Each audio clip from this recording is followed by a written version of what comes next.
ಇನ್ನು ಸಿದ್ದು ವಿರುದ್ಧ ಕೇಳಿ ಬಂದಿದೆ ಸ್ಫೋಟಕವಾದ ಆರೋಪ. ಮೊದಲು ಧರ್ಮಸ್ಥಳಕ್ಕೆ ಹೋಗಿ ಮೀನಿನೂಟವನ್ನ ಮಾಡ್ತಾರೆ, ಆಮೇಲೆ ದೇವದಳಕ್ಕೆ ಹೋಗಿ ಜನರ ಭಾವನೆಗೆ ಧಕ್ಕೆ ಮಾಡಿದ್ದಾರೆ. ನೋಡಿ, ಸಿದ್ದರಾಮಯ್ಯನವರ ಮೇಲೆ ಒಂದು ದೊಡ್ಡ ಆರೋಪ ಈಗ ಕೇಳಿ ಬಂದಿದೆ. ಸಿದ್ದರಾಮಯ್ಯನವರ ವಿರುದ್ಧ ಒಂದು ದೊಡ್ಡ ಆರೋಪ ಒಂದು ಕೇಳಿ ಬಂದಿದೆ, ಸ್ಫೋಟಕ ಆರೋಪ ಇದು. ಸೌಜನ್ಯ ಪ್ರಕರಣಕ್ಕೂ ಈಗಿನ ಅಸ್ಥಿ ಪಂಜರ ಹುಡುಕಾಟಕ್ಕೂ ಯಾವುದೇ ಸಂಬಂಧ ಇಲ್ಲ. ಧರ್ಮಸ್ಥಳವನ್ನ ಕಬಳಿಸಲು ಸರ್ಕಾರ ಈ ಪ್ರಯತ್ನವನ್ನ ಆರಂಭಿಸಿದೆ. ಇದು ಮೈಸೂರು ಮಾಜಿ ಸಂಸದರಾಗಿರುವಂತ ಪ್ರತಾಪ್ ಸಿಂಹ ಅವರ ಗಂಭೀರ ಆರೋಪ. ಸಿದ್ದು ವಿರುದ್ಧ ಕೇಳಿ ಬಂತು ಸ್ಫೋಟಕ ಆರೋಪ. ಏನಂತಂದ್ರೆ, ಮೊದಲು ಮೀನಿನೂಟ ಮಾಡಿಕೊಂಡು ಆಮೇಲೆ ದೇವಾಲಯಕ್ಕೆ ಹೋಗಿ ಜನರ ಭಾವನೆಗೆ ಧಕ್ಕೆಯನ್ನ ಮಾಡ್ತಿದ್ದಾರೆ ಸಿದ್ದರಾಮಯ್ಯನವರು. ಅಲ್ಲಿನ ಜನರ ನಂಬಿಕೆಯನ್ನ ಹಾಳು ಮಾಡ್ತಿದ್ದಾರೆ. ಅಂದ್ರೆ ಇವಾಗ ಅಸ್ಥಿ ಪಂಜರಕ್ಕೂ ಸೌಜನ್ಯ ಪ್ರಕರಣಕ್ಕೂ ಯಾವುದೇ ಸಂಬಂಧ ಇಲ್ಲ. ಇದು ಸ್ಟ್ರೈಟ್ ಆಗಿ ಧರ್ಮಸ್ಥಳವನ್ನ ಕಬಳಿಸಕ್ಕೆ ಸಿದ್ದರಾಮಯ್ಯನವರು ಮಾಡ್ತಿರುವಂತಹ ಗಿಮಿಕ್ಕು, ಪ್ಲಾನು. ಸಿದ್ದರಾಮಯ್ಯನವರು ಧರ್ಮಸ್ಥಳವನ್ನ ಕಬಳಿಸ್ಬೇಕಂತಿದ್ದಾರೆ. ಹಾಗೆ ಏನು ಹಿಂದೂ ಅವರ ಭಾವನೆ ಏನಿದೆ, ಹಿಂದೂಗಳ ಭಾವನೆಗೆ ಧಕ್ಕೆಯುಂಟನ ಮಾಡ್ತಿದ್ದಾರೆ. ಈಗ ಯಾರು ಧರ್ಮವನ್ನ ಪಾಲಿಸ್ತಾರೆ, ಧರ್ಮಸ್ಥಳಕ್ಕೆ ಹೋಗ್ತಾರೆ, ಅವರ ನಂಬಿಕೆಗೆ ಧಕ್ಕೆ ಉಂಟನ ಮಾಡ್ತಿದ್ದಾರೆ. ಹೀಗೆಲ್ಲ ಮಾಡಿ ಧರ್ಮಸ್ಥಳದ ಬಗ್ಗೆ ಅಪಪ್ರಚಾರ ಮಾಡ್ಬೇಕಂತಿದ್ದಾರೆ. ಧರ್ಮಸ್ಥಳವನ್ನ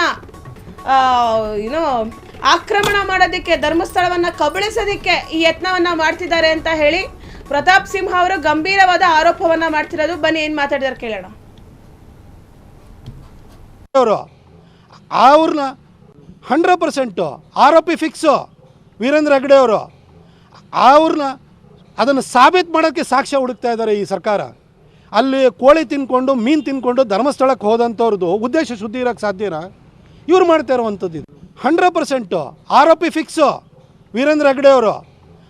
ಅವ್ರನ್ನ ಅದನ್ನು ಸಾಬೀತು ಮಾಡೋಕ್ಕೆ ಸಾಕ್ಷ್ಯ ಹುಡುಕ್ತಾ ಇದ್ದಾರೆ ಈ ಸರ್ಕಾರ. ಅಲ್ಲಿ ಕೋಳಿ ತಿನ್ಕೊಂಡು ಮೀನು ತಿನ್ಕೊಂಡು ಧರ್ಮಸ್ಥಳಕ್ಕೆ ಹೋದಂಥವ್ರದ್ದು ಉದ್ದೇಶ ಶುದ್ಧಿ ಇರೋಕ್ಕೆ ಸಾಧ್ಯನಾ? ಇವ್ರು ಮಾಡ್ತಾ ಇರುವಂಥದ್ದು ಇದು.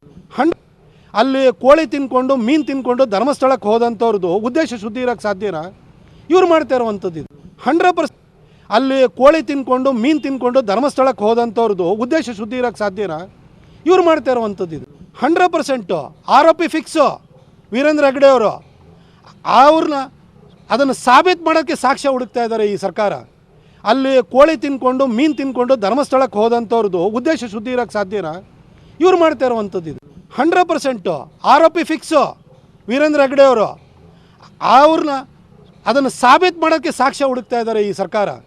ಅಲ್ಲಿ ಕೋಳಿ ತಿನ್ಕೊಂಡು ಮೀನು ತಿನ್ಕೊಂಡು ಧರ್ಮಸ್ಥಳಕ್ಕೆ ಹೋದಂಥವ್ರದ್ದು ಉದ್ದೇಶ ಶುದ್ಧಿ ಇರೋಕ್ಕೆ ಸಾಧ್ಯನಾ? ಇವ್ರು ಮಾಡ್ತಾ ಇರುವಂಥದ್ದು ಇದು. 100% ಆರೋಪಿ ಫಿಕ್ಸು ವೀರೇಂದ್ರ ಹೆಗ್ಗಡೆ ಅವರು. ಅವ್ರನ್ನ ಅದನ್ನು ಸಾಬೀತು ಮಾಡೋಕ್ಕೆ ಸಾಕ್ಷ್ಯ ಹುಡುಕ್ತಾ ಇದ್ದಾರೆ ಈ ಸರ್ಕಾರ. ಅಲ್ಲಿ ಕೋಳಿ ಕ್ಷಣ ಕ್ಷಣದ ಸುದ್ದಿಗಳಿಗಾಗಿ ಫ್ರೀಡಂ ಟಿವಿ ಸಬ್ಸ್ಕ್ರೈಬ್ ಮಾಡಿ, ಲೈಕ್ ಮಾಡಿ ಹಾಗೂ ಫಾಲೋ ಮಾಡಿ. ಹೊಸ ಸುದ್ದಿಗಳ ನೋಟಿಫಿಕೇಶನ್ಗಾಗಿ ಬೆಲ್ ಐಕಾನ್ ಮೇಲೆ ಕ್ಲಿಕ್ ಮಾಡಿ.